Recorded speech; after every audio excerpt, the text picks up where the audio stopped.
তাদের প্লেয়ার্সরা একে অন্য থেকে আরো বেশি বেটার। বাট এই মুহূর্তে সেজান কাদের কাজ করবেন ডন ভাই হোয়াইটের আরো একটা প্লেয়ারের হোয়াইট ফাউন্ডেশন তাদেরকে আরো বেশি এগিয়ে দিবে। But what a shot from Sihan রাফিমকে হামলা ও ভাই 2.0 তারা এবার সুযোগ পেয়ে যাবে দুইটা টিমের একটা ভালো সিনারিও ক্রিয়েট করতে। বাট দিন শেষে মোবাইল দেখলো নাকি বিদায় এভাবে? নিতেই হবে। দেখো শট এন্ড মারো তোমার good night to him. But Shezan বলবে এই আমার বিষয়টা বন্ধুকে মোবাইল মারা এত নেটওয়ার্ক দেয় না? সহজ নয়। এন্ড গেমিং উইথ ভাই ভালো ভালো 2.0 তাদেরকেও বিদায় দিয়ে দেওয়া হয়েছে। বাট দিবস গেমিং উদয় নিজেদের গেছে। কনসিস্টেন্সিটাকে ধরে রেখেছেন। তারা জানেন যে লাস্ট সার্কেলে ম্যান পাওয়ারটা যে কত ওইটা অ্যাডভান্টেজ কিটা? ক্রিয়েট করবে। হয়তোবা তাদের কাছে কিল নেই বাট বুইয়া তো অ্যাটলিস্ট থাকবেই।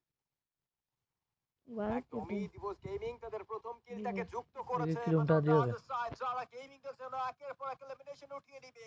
বনি ট্রিপল ফোর পঞ্চম নাম্বার পজিশনে বিদায় নিতে চলছে ক্রুল গেমিং ভার্সেস দিবস গেমিং। লিউডিসকে টেক ডাউন নেওয়া হয়েছে ক্রুলের তরফ থেকে। আরো একবার C07 এর তরফ থেকে আরো একবার রেস্কিউটা চালিয়ে যাবে। এবার বিদায় নিবেন রোস্টেড গেমিং। তিনটে দল যুক্ত আছে।